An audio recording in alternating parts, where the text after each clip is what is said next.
umaga tayo ay maglalaba naman. Ang aking paglalaba pala dahil wala akong washing ay kusot laang sa kamay. Yan.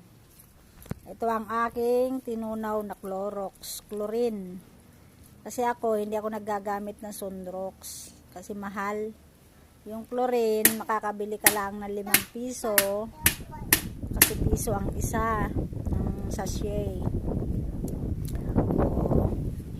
Kaya tinutunaw ko lang siya dito sa mga bote na kahit anong klaseng bote, tapos nilalagyan ko siya ng butas dito sa takip, maliit lang na butas basta magkasya ang tubig para hindi siya mabilis maubos.